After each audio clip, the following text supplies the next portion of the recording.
جہاں میں اہل ایما صورت خورشید جیتے ہیں،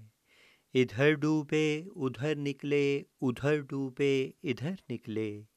تو راز کن فکا ہے اپنی آنکھوں پر عیاں ہو جا،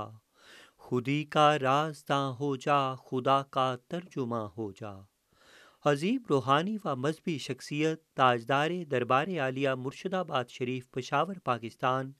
خواجہ ابو الخیر محی الدین پیر محمد عبداللہ جان رحمۃ اللہ تعالی علیہ کی بارگاہ میں خراج عقیدت پیش کرنے کے لیے ایک یادگار محفل پاک آپریشنل ڈائریکٹر یونیک سیکیورٹی راجہ سہیل خان کی رہائش گاہ میں انعقاد پذیر ہوئی۔ اس موقع پر سجادہ نشین دربار عالیہ مرشد آباد شریف پشاور پاکستان خواجہ ابو الجمال الشیخ علامہ محمد بدر عالم جان نے بطور مہمان خصوصی شرکت کی۔ الشیخ علامہ محمد بدر عالم جان کا کہنا تھا کہ دنیا میں امن و سکون اور اطمینان قلب کے لیے سیرت مصطفیٰ صلی اللہ علیہ وآلہ وسلم کو اپنانا ہوگا۔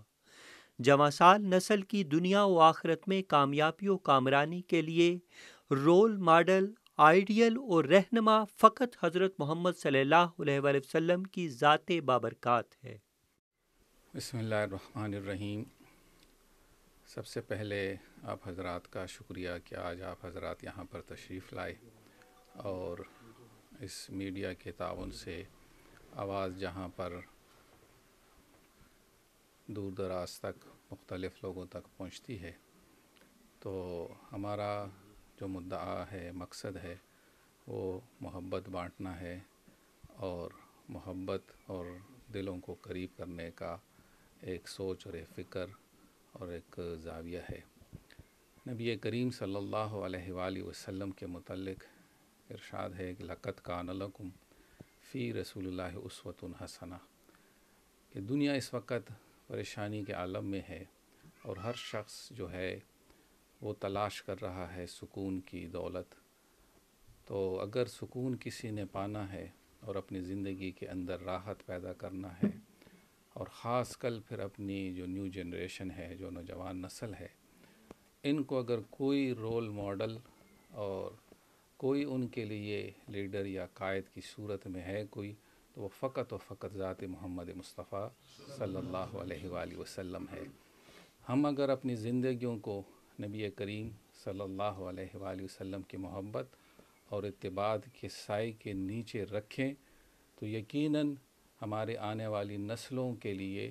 یہ ایک پیغام بھی ہے، ایک سوچ بھی ہے اور ایک فکر کا انداز بھی ہے۔ جب ایک نوجوان نسل یہ محبت کا انداز، یہ فکر اور یہ ذکر کی نشستیں اس میں آ کر کے بیٹھیں گی، تو یقیناً یہ فکر اور ذکر کی نشستیں ان کے قلب و ذہن کو تطہیر کی طرف لے کر کے جائیں گی، اور جب قلب صاف ہوگا تو فکر یعنی سوچ کی جو ڈائریکشن ہے وہ نگیٹیوٹی سے پازیٹیوٹی کی طرف جائے گی، اور یہی پازیٹیو جو نیو جنریشن ہے جب یہ تھاٹس لے کر کے اس معاشرے میں نکلیں گے تو یقیناً یہ ایک پیغام حقیقی ہوگا جو دوسروں کے لیے بھی قابل تقلید ثابت۔ جتنے بھی علماء ذی احتشام ہیں، مشائخ اعظام ہیں، ہر شخص چاہے انڈیویجولی ہے اور چاہے اجتماعی شکل کے اندر ہے، تو وہ اپنی کوششیں جاری رکھے ہوئے ہیں، چاہے وہ ایک معاشرے کی سطح پر ہو، سوسائٹی کی سطح پر ہو یا گھر کی سطح پر ہو، تو وہ اپنے کوششوں سے اللہ و رسول کے فرمودات اور ان کے جو بھی ارشادات ہیں دین کے سائے کے نیچے رکھ کر کے اپنی کوششوں کو جاری رکھے ہوئے ہیں۔ اور الحمدللہ کہ اگر ہم ایک نظر اٹھا کر کے دیکھیں، چند سال پہلے جس طریقے سے ایک نوجوانوں کی کثرت جو تھی وہ ایک مس گائیڈ ہو رہی تھی، ان کو سمجھ نہیں آ رہی تھی کہ ہم کس طرف جائیں، لیکن اب ہم اگر دیکھتے ہیں تو بہت ساری چینجنگ آئی ہوئی ہے، تھاٹس میں بھی چینج آئی ہے، انسان کے ظاہر میں بھی اور باطن میں بھی چینج آئی ہے۔ تو یقیناً یہ محنت اور یہ کوششیں ہیں کہ جو اپنے وقت کے ساتھ ساتھ آہستہ آہستہ اپنی منزل کی طرف رواں دواں ہیں۔ بسم اللہ الرحمن الرحیم. Today we've gathered here at Brother Sahel's house. Alhamdulillah, Pir Sahib was here and he blessed me with his prayers and blessed the whole gathering. Alhamdulillah, had a beautiful time, and I encourage more of these gatherings so brothers and sisters can get together and have a spiritual time. A big shout out to my host Taha, excellent host. and Sahel as well, of course. Assalamu alaikum. أعوذ بالله من الشيطان الرجيم بسم الله الرحمن الرحيم لقد كان لكم في رسول الله أسوة حسنة. Alhamdulillah, it's a great blessing of Allah subhanahu wa ta'ala who has enabled us to gather here. And this is what's missing wherever we go today. Everyone is saying youth is on the streets. To cater for that, we need to know what's keeping them on the streets in order to bring them back. So whenever you address the youth, they say, okay, if we move ourselves away from these activity, what is the alternative? Rasulullah sallallahu alaihi wasallam has stated, my deen was alien, it'll go back to be alien. So we need to get back to the roots and the right company for the youth. It's not about what you know, it's what you do with what you know. آج کی جو محفل ہے راجہ سہیل خان جو میرے بھتیجے بھی ہے پانجے بھی ہے بیٹا بھی ہے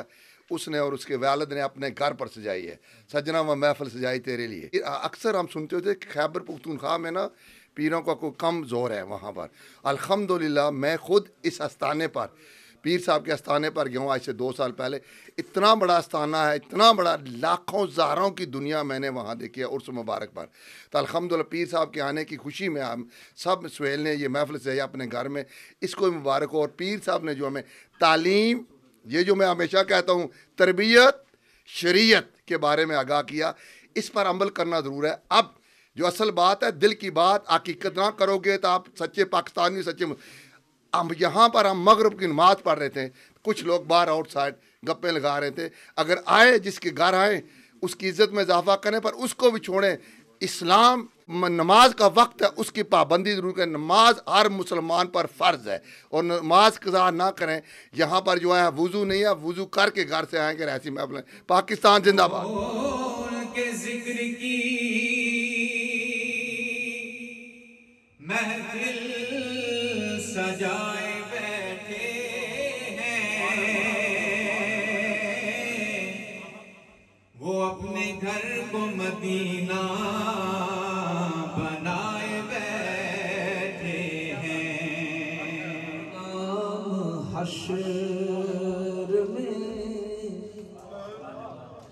جب سید الورا کے چلے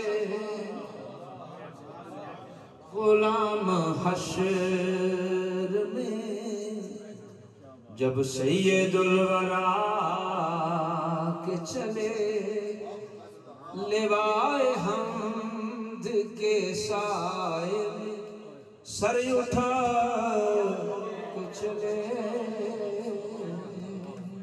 اس موقع پر امیدوار برائے ممبر برطانوی پارلیمنٹ احمد یعقوب، صاحبزادہ فاروق القادری، علامہ حافظ نیاز احمد صدیقی اور دیگر نے خصوصی شرکت کی. اس موقع پر برمنگھم کے نامور ثناخان مصطفیٰ صلی اللہ علیہ وآلہ وسلم صاحبزادہ قاری تنویر اقبال قادری اور دیگر نے بارگاہ رسالت مآب صلی اللہ علیہ وآلہ وسلم میں خوبصورت حاضری پیش کی. محفل پاک کے اختتام پر کشمیر فلسطین کی آزادی اور استحکام پاکستان کے لیے خصوصی دعائیں بھی کی گئیں. SM Irfan Tahir, world news, Birmingham.